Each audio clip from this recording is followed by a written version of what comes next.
Hello everyone, welcome back to my channel Teddy Nature Lover. आज मैं आप लोगों के साथ first thing friend then they are fall in love with का पार्ट 14 एक्सप्लेन करने वाली हूँ। सो गाइस, हमने लास्ट पार्ट में देखा था कि वीइंग और वांग जी ना एक हॉट सना सेशन उनका चल रहा था। वो एक दूसरे को ना लव कर रहे थे, बेचारे बहुत प्यार कर रहे थे, किस कर रहे थे।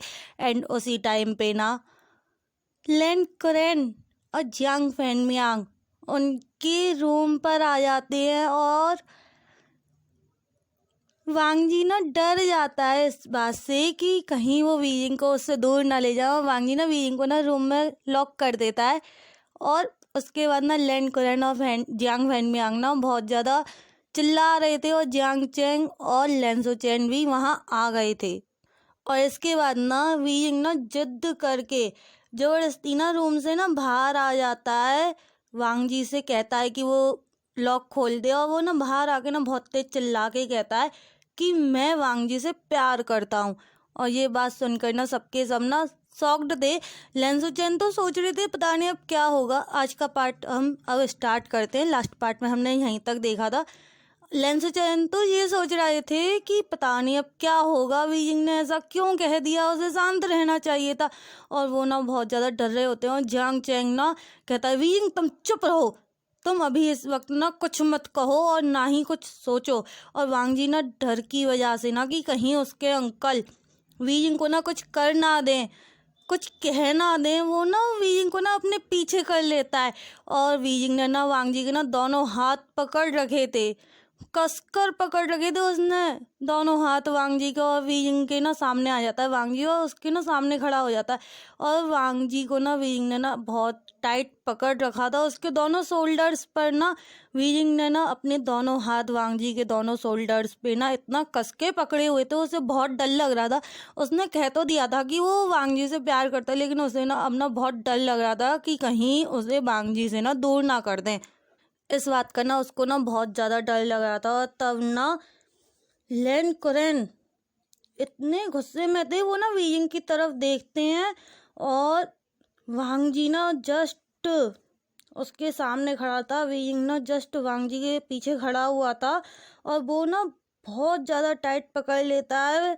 वीइंग ना वांग जी को ना बहुत ज़्यादा पकड़ लेता है। जैसे ही वो सुनता है ना तुम वीइंग यहाँ क्या कर रहे हो, वो ना ऐसे चिल्लाते हुए कहते हो यहाँ से बाहर निकलो, तुम मेरे नेफ्यू से दूर रहा करो, तुम मेरे नेफ्यू के रूम में आने की हिम्मत कैसे कर सकते हो। ये सब ना लैंड कुरैन ना कह रहे थे उससे वीइंग से। और वांग जी की आंखें ना लाल हो जाती हैं ये सुनकर। उसको इतना गुस्सा आ रहा था, वो डरा हुआ भी था थोड़ा सा कि कहीं जियांग फैनमियांग वीइंग को लेकर ना चले जाएं। लेकिन उससे ज़्यादा ना उसे ना डर लग रहा था, बहुत ज़्यादा उसे गुस्सा भी आ रहा था। जब जब वांग जी के अंकल कहते हैं ना लैंड कुरैन कि वीइंग तुम्हारी हिम्मत कैसे हुई यहाँ आने की और तुम यहाँ क्यों हो, यहाँ से चले जाओ, उसे इतना गुस्सा आ रहा था, उसकी आंखें लाल हो गई नहीं। लेकिन वीइंग ने ना उसे टाइटली पकड़ रखा था और वो उसे छोड़ने वाला बिल्कुल भी नहीं था। तभी ना जियांग फैनमियांग ना लैंड कुरैन के इन शब्दों को सुनकर कि तुम यहाँ से बाहर निकलो, तुम्हारी इतनी हिम्मत कैसे हुई, तब ना उन्हें ना गुस्सा आ जाता और वो ना लैंड कुरैन से ना कहते मेरे बेटे की ही सारी गलती नहीं है, इसमें तुम्हारा नेफ्यू भी शामिल है। अगर तुम्हारा नेफ्यू यहाँ उसे यहाँ नहीं लेकर आता तो वो यहाँ कभी नहीं आता। तुम अपने नेफ्यू की गलती को ऐसे नज़रअंदाज नहीं कर सकते हो, तुम ऐसा नहीं कर सकते हो लैंड कुरैन। तुम्हारी गलती की वजह से मैंने अपना बहुत कुछ खोया है, सिर्फ तुम्हारी वजह से। तुम्हें होश भी है, मैंने तुम्हारी वजह से कितना कुछ खोया था, लेकिन अब ना तुम्हारे बेटे की वजह से मैं। तभी ना लैंड कुरैन कहते हैं कि हाँ हाँ मुझे मालूम है, मैंने भी बहुत कुछ खोया सिर्फ तुम्हारी वजह से। तुम्हारी वजह से ना मेरी पूरी लाइफ बर्बाद हो गई थी और अब मैं तुम्हारे बेटे की वजह से ना अपने नेफ्यू को दुखी नहीं देखना चाहता हूँ। तुम्हारा तो काम ही हो गया है मुझे दुखी करने का। तुम मुझे पिछले कितने सालों से दुखी करते आए हो, तुम्हारी वजह से मैं कितना दुखी रहा था, तुम्हें पता भी है जियांग फैनमियांग। तब ना जियांग फैनमियांग ना इतने गुस्सा थे, लेकिन वो ना चुप थे क्योंकि उन्हें ना पता था, उन्हें ना याद था कि उनकी वजह से लैंड कुरैन ने क्या खोया है और कितना दुख उन्हें पहुंचा था। लेकिन जियांग फैनमियांग कहते हैं कि ये मत भूलो कि उस बार मुझे भी दुख पहुंचा था, वो बात मेरे सीने में भी चुभी थी। ये मत भूलो कि मैं भी दुखी था, तुम अकेले दुखी नहीं थे उन सब बातों के लिए, मैं भी दुखी था। तब ना लेन कुरन ना बहुत ज़्यादा गुस्से में ना कहते हैं कि तुम अपने बेटे को यहाँ से लेकर जा रहे हो या नहीं, कि मैं इसे धक्के मारकर अपने नेफ्यू के घर से बाहर निकाल दूं। तभी ना वांग जी ना वीजिंग को लेकर ना 4 कदम पीछे हट जाता है। वो इतनी जल्दी पीछे हटा था कि वो ना टेबल से टकरा गए थे दोनों के दोनों। और भाई चिल्लाते हुए कहता है, उसकी आवाज़ ना इतनी तेज थी, वांग जी की आवाज़ तो इतनी तेज थी कि सब लोग ना शॉक्ड होके ना उसकी साइड देख रहे थे। वांग जी ना चिल्लाते हुए कहता है, अंकल मैं और वीजिंग एक दूसरे से बहुत ज़्यादा प्यार करते हैं और आप ना हमें अलग नहीं कर सकते हो। अगर आप लोगों ने अपने बीच की प्रॉब्लम से, आपके बीच में जो भी प्रॉब्लम है आप उसको ना अपने तक सीमित रखो, हम तक लाने की कोई ज़रूरत नहीं है। मैं वीजिंग से बहुत प्यार करता हूँ और इससे ना हम दोनों को ना कोई भी फर्क नहीं पड़ता है कि आप दोनों के बीच में क्या हुआ था पास्ट में। हमें कोई फर्क नहीं पड़ता आप दोनों ने पास्ट में, आप दोनों के बीच में क्या हुआ था क्या नहीं, आपने क्या झेला क्या नहीं। बस हम दोनों एक दूसरे से प्यार करते हो, हमें कोई फर्क नहीं पड़ता, हम बस एक साथ रहना चाहते हैं क्योंकि हम एक दूसरे से बहुत प्यार करते हैं अंकल।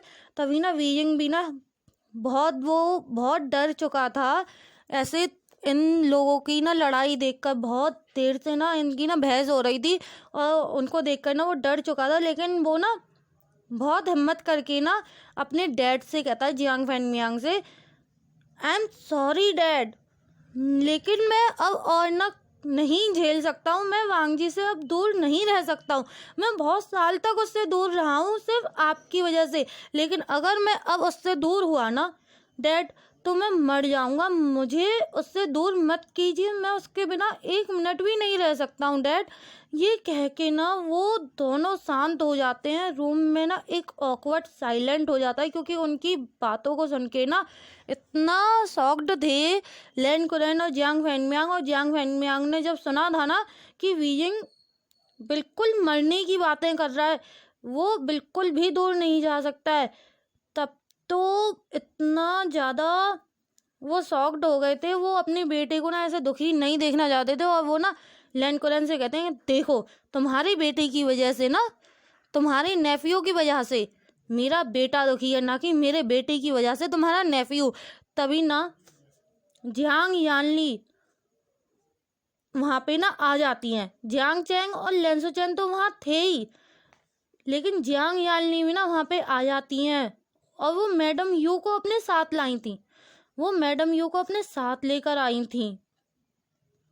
और वहाँ पे ना तभी ना वो आके जब ये साइलेंट मोड देखती है ना, लेकिन तभी लेंसो चैन ना सबको साइलेंट देखकर खुद भी ना बहुत कुछ ज़्यादा कुछ तो नहीं कहते हैं, बस इतना कहते हैं, अंकल वीजिंग और वांग जी को ना अलग मत कीजिए। वो बहुत धीरे कहता है लेंसो चैन कि अंकल प्लीज़ वीजिंग और वांग जी को ना अलग मत कीजिए। फिर वो वांग जी के पास जाके ना खड़ा हो जाता है।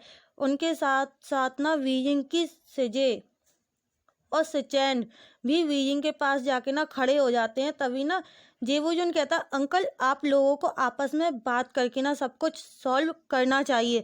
प्लीज़ अंकल, हमारे लिए आप अपने प्रॉब्लम्स को एक साइड में नहीं रख सकते हो। अगर आप ऐसा नहीं कर सकते हो तो हम लोग घर छोड़ देंगे। तब ना सिचैन की ये सब बातें सुनकर लेन कुरन को ना उसकी तरफ एक ना एंग्री लुक देते हैं। इतना गुस्सा आ गया था लेन कुरन को, वो ना एकदम गुस्से में ना देख रहा था लेंसो चैन को ना। वो बहुत ज़्यादा गुस्से में ना देखते हुए ना कहता है, लेंसो चैन तुम्हारा कहना का मतलब क्या है? फिर सिचैन ना लेंसो चैन का हाथ पकड़ कर ना कहता है कि हम लोग भी एक दूसरे से प्यार करते हैं और एक साथ रहना चाहते हैं। अपने बच्चों के ऐसे डिसीजन को सुनकर मैडम यू कहती हैं कि अब आप लोगों को ना पास्ट को भूल जाना चाहिए क्योंकि लैन कुरैन ना एकदम इतना गुस्से में आ गए थे और जियांग फैनमियांग भी ना एकदम गुस्से में आ गए थे। और लैन कुरैन तो बस हाथ उठाने ही वाले थे लैन सुचैन के ऊपर। वो पहली बार था लाइफ में जब वो लैन सुचैन के ऊपर ना हाथ उठाने वाले थे। तभी ना मैडम यू ना बीच में आके कहती हैं कि अब आप लोगों को ना पास्ट को भूल जाना चाहिए, नहीं तो इसकी वजह से ना हमारे बच्चे हमसे दूर हो जाएंगे। तब लैन कुरैन और जियांग फैनमियांग ना एक दूसरे की ओर देखते हैं और बिना किसी से कुछ कहे वहाँ से चले जाते हैं। और मैडम यू की तरफ ना देखते हुए कहते हुए जाते हैं वो दोनों कि हम एक दूसरे को कभी माफ़ नहीं कर सकते हैं, एक साथ कहा था उन्होंने। और दोनों ना गुस्से में ना वहाँ से ना चले जाते हैं। कोई भी किसी से ना और कुछ नहीं कहता, वो बस वहाँ से ना चले जाते हैं। मैडम यू कहती हैं तब ना उनके जाने के बाद ना मैडम यू ना उनसे कहती हैं कि वो उनके डैड और अंकल से ना बात करेंगी, अब तुम डरना बंद करो। वीइंग तो बहुत ज़्यादा डर रहा था, उसने तो वांग जी को एकदम कस के पकड़ा हुआ था। जब लैन कुरैन आगे बढ़े थे ना हाथ उठाने के लिए तो सुचैन तो लैन सुचैन के आगे आ गया था और वीइंग ने ना अपनी आंखें अपना फेस ना छुपा लिया था, वांग जी के पीछे छुपा लिया था। वो ना पूरा कांप रहा था। वो लैन कुरैन के इतने गुस्से को देखकर ना इतना कांप रहा था, उसकी पूरी बॉडी ना शिवर कर रही थी। और मैडम यू ना ये देख के ना बहुत ज़्यादा डर गई थी कि लैन कुरैन अपने नेफ्यूज़ के ऊपर हाथ कैसे उठा सकता है। तब ना मैडम यू ना वीइंग के ना पास जाती हैं, उसके सिर पे ना हाथ रखती हैं और उससे कहती हैं शांत हो जाओ, प्लीज़ शांत हो जाओ वीइंग, मैं तुम्हारे डैड से ना बात करूँगी। तब ना सब लोग ना बस इस चीज़ को ना देख रहे थे क्योंकि सब लोग दुखी थे। वो लोग बहुत दुखी थे ये देखकर कि अंकल और डैड क्यों एक दूसरे से नफरत करते हैं, उन्हें नहीं पता था। तब ना बहुत देर बाद जाके ना वीइंग ना शांत हुआ था। उसे शांत करने में ना वांग जी और मैडम यू इतना परेशान हो गए थे, वो शांत ही नहीं हो रहा था, वो रो ही जा रहा था, वो बहुत ज़्यादा रो रहा था। ऐसा लग रहा था कि वो पता नहीं कितने सालों से रोना चाहता था और वो आज रो रहा है। वो कई सालों से ना उसने ना इकट्ठा कर रखा था अपना ये आंसू, और आज वो ना अपने उन सारे आंसुओं को ना बहा देना चाहता था, एकदम निकाल देना चाहता था अपने अंदर से। और लैन सुचैन और सुचैन और जियांग याली ये देखकर ना बहुत ज़्यादा घबरा जाते हैं कि वीइंग का रोना बंद नहीं हो रहा था। वांग जी और मैडम यू ना जैसे तैसे वीइंग को ना शांत कराते हैं। वीइंग तो तब जाके शांत हुआ था जब वांग जी ने ना उसके सिर पे ना उसके फोरहेड पर उसे किस किया था। वो जब उसे किस करता है और ये कहता है ना कि अंकल जा चुके हैं वीइंग, प्लीज़ शांत हो जाओ, मेरे लिए शांत हो जाओ, मैं तुमसे इतना प्यार करता हूँ, मेरे लिए तो शांत हो जाओ। तब जाके ना वीइंग ना थोड़ा सा शांत हुआ था और वो उसकी चेस्ट पर वीइंग ना वांग जी की चेस्ट पर ना अपना सिर रख के ना सॉरी गाइस, आज मेरा गला थोड़ा ख़राब है, इस वजह से ना आवाज़ बीच बीच में अजीब सी लग रही होगी। वीइंग ना वांग जी की ना चेस्ट पे ना सिर रख के ना आंखें बंद कर लेता अपनी और कहता है कि क्या रियल में अंकल जा चुके हैं। वो रोने में इतना मतलब वो इतना ज़्यादा रो रहा था कि उसे ना सब कुछ ब्लर दिख रहा था, तो उसे नहीं पता था वहाँ पे अंकल हैं या नहीं, वो बस रो रहा था, उसे नहीं पता था अंकल हैं या नहीं।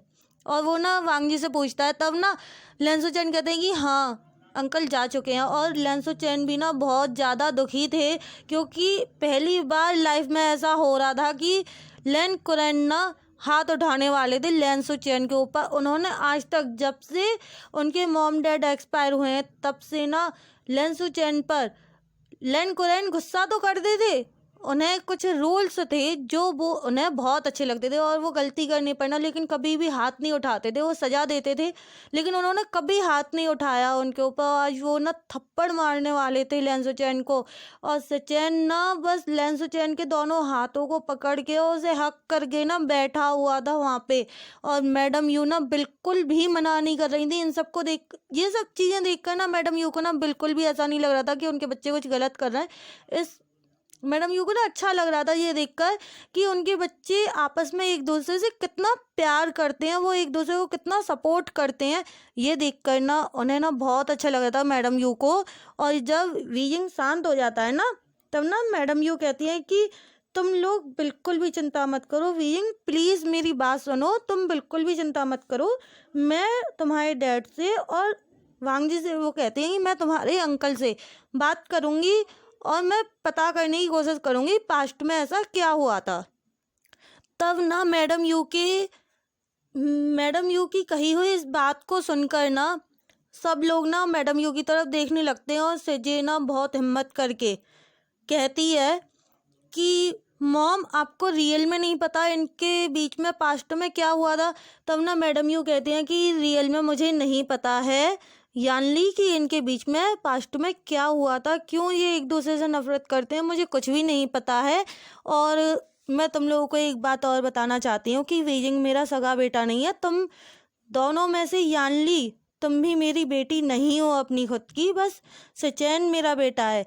तब ना यानली कहती हैं कि नहीं मदर, आप ऐसा मत बोलो, आपने हमें इतना प्यार दिया है, आप ही हमारी रियल मदर हो और कोई मदर हमें इतना प्यार नहीं कर सकती है। तब ना मैडम यू कहती हैं कि नहीं, वीइंग मिस्टर फैनमियांग का, मिस्टर जियान का ना फर्स्ट वाइफ का बेटा है जिनकी डेथ हो गई थी एक एक्सीडेंट में। मुझे नहीं पता वो एक्सीडेंट कैसे हुआ था या किसी ने करवाया था, ये कुछ भी मुझे नहीं पता है, लेकिन उनकी ना डेथ हो गई थी एक एक्सीडेंट में, ना उनकी डेथ हो गई थी। मिस्टर जियांग की जो वाइफ थी फर्स्ट, उनकी वाइफ हो गई थी और वीइंग ना उन्हीं का बेटा है। और यानली तुम ना मेरी सिस्टर की बेटी हो जिनकी ना डेथ हो गई थी बीमारी के चलते, उन्हें ना ब्लड कैंसर था, उनकी डेथ हो गई थी। तो उसके बाद हमारी फैमिली में ना और कोई था नहीं तुम्हें संभालने के लिए, तो मैंने जियांग फैनमियांग से कहा था शादी से पहले ही, तो उन्हें अपने बेटे के लिए मदर चाहिए थी और मुझे तुम्हारे लिए एक फादर चाहिए थे, एक फैमिली बनानी थी मुझे तुम्हारे लिए जिससे कि तुम्हें फादर का नाम मिल सके। इसलिए मैंने ना इनसे ना शादी कर ली थी। और वहाँ पे बैठे के ना सचैन, यानली और वीजिंग तो बहुत ज़्यादा शॉक्ड हो गए थे। तब ना सचैन कहता है कि मदर मैं तो आपका ही बेटा हूँ ना। तब ना मैडम यू कहती हैं हाँ। तब ना सचैन कहता है कि मैडम यू से ना कहता है कि मॉम आप फिर भी उसके बावजूद आप यानली और वीजिंग को ना मुझसे ज़्यादा प्यार करते हो।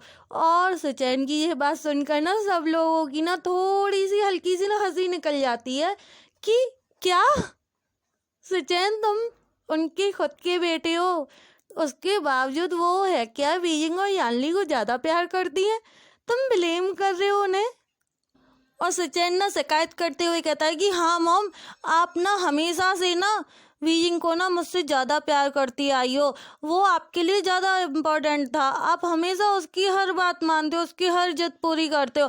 आज भी ना आप ना उसी की वजह से आपने मेरी रिलेशनशिप को भी ना एक्सेप्ट करा है। तब ना मैडम यू ना हंसती हैं और कहती हैं कि बच्चों जैसी बातें मत किया करो, वीइंग मेरे दिल के बहुत करीब है, पता नहीं क्यों, लेकिन वो मेरे बहुत करीब है दिल के, इसलिए ना तुम्हें बस ऐसा लगता है कि मैं उसको ज़्यादा प्यार करती हूँ, तुम्हें कम प्यार करती हूँ।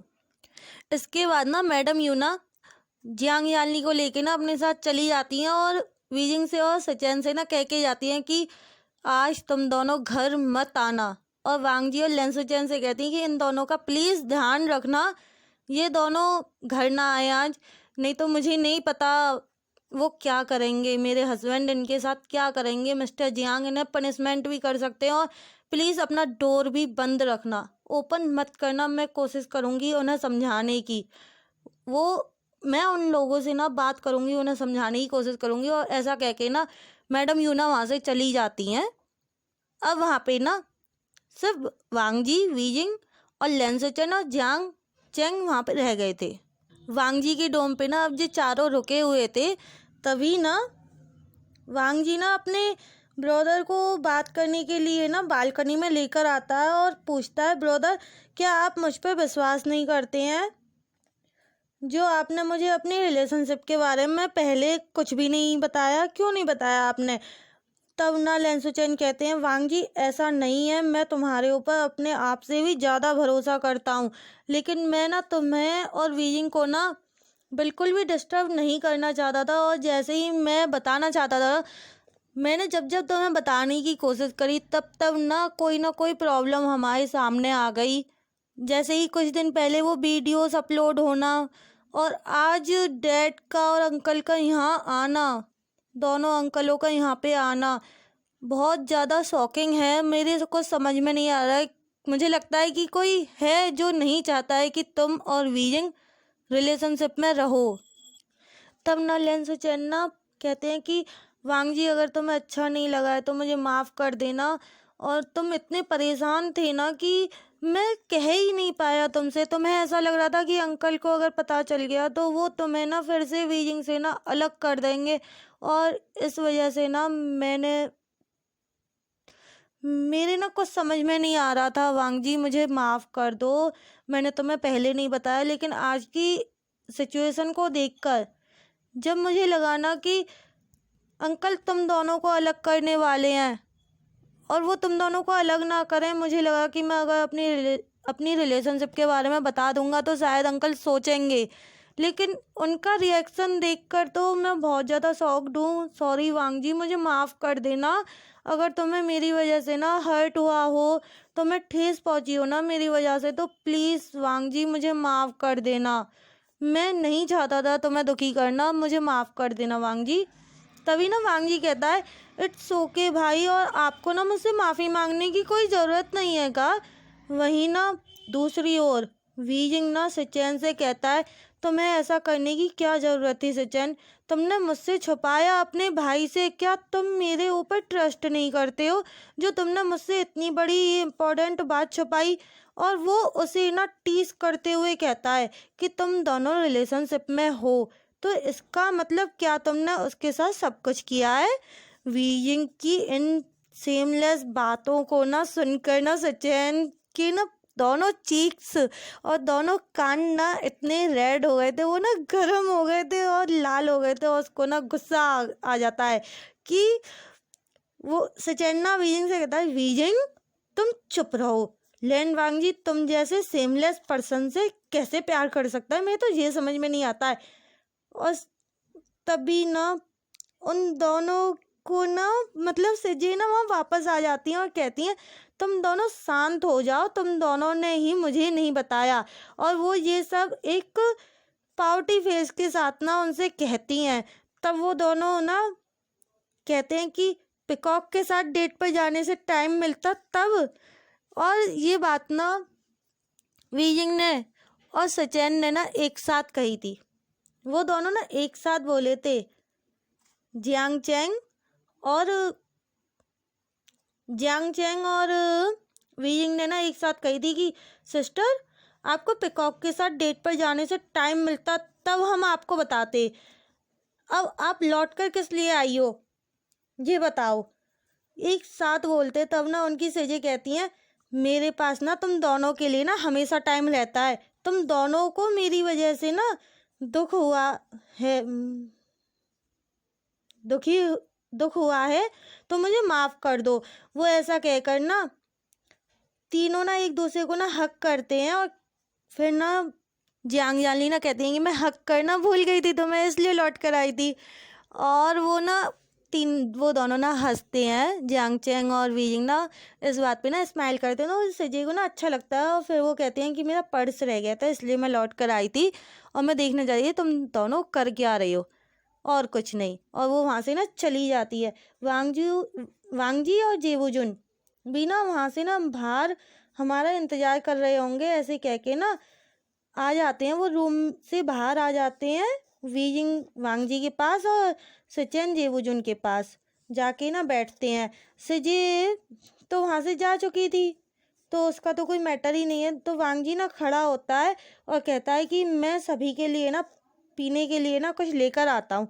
ऐसा कहकर ना वो किचन में चला जाता है, और वो फ्रिज से ना सॉफ्ट ड्रिंक लेकर आता है।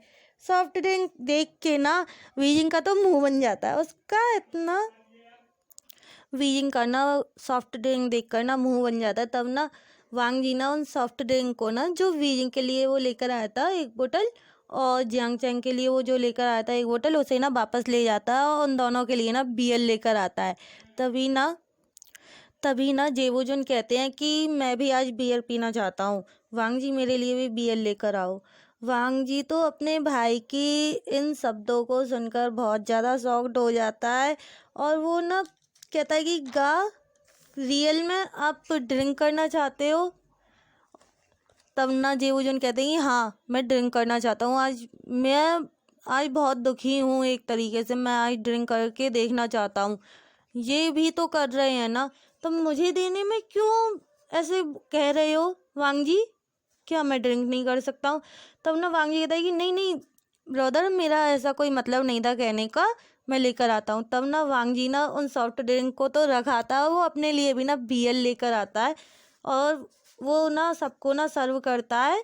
और वो लोग ना आपस में ना बैठ कर ना थोड़ी देर बातें करते हैं, फिर वो लोग ना वहाँ से ना चले जाते हैं।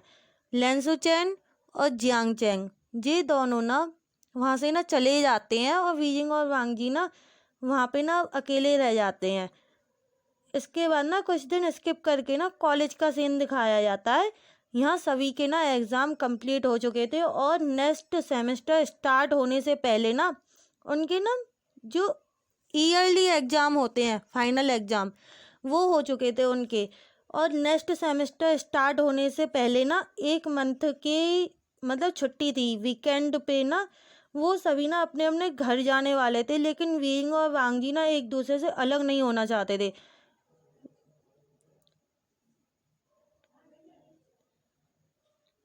वो अलग ना होना चाहते हुए भी ना उन्हें अपने अपने घर आना पड़ता है। वो दोनों बहुत दुखी थे अपने अपने घर आके, और वो किसी से बात नहीं करते थे बिल्कुल भी। वांग जी तो अंकल की तरफ देखता तक नहीं था, उनसे बात तो बहुत दूर की बात है, वो देखता तक नहीं था अपने अंकल की साइड। और वीजिंग का भी ना यही हाल था, वो भी ना किसी से भी ना ज़्यादा बात नहीं करता था। वो बस मैडम यू से थोड़ी बहुत बातें करता था, लेकिन अपने डैड से तो बिल्कुल भी बात नहीं करता था। और वो ना जियांग यानली और जियांग चैंग से भी ना बातें करता था, लेकिन ज़्यादा नहीं। उसको ना वांग जी की बहुत याद आया करती थी, और वो दोनों ना फ़ोन पे ना हर समय चैट किया करते, हर समय वीडियो कॉल पे बात करते थे और एक दूसरे से ना कॉल पर भी बात करते थे। लेकिन उनको ना घर से बाहर जाना बंद कर दिया था उनका। जियांग फेंगमियांग ने ना साफ कह दिया था वीइंग से कि तुम घर से बाहर कदम भी नहीं रखोगे, अब तुम सिर्फ और सिर्फ कॉलेज जाओगे, उसके अलावा कहीं नहीं। और वो भी 1 महीने बाद।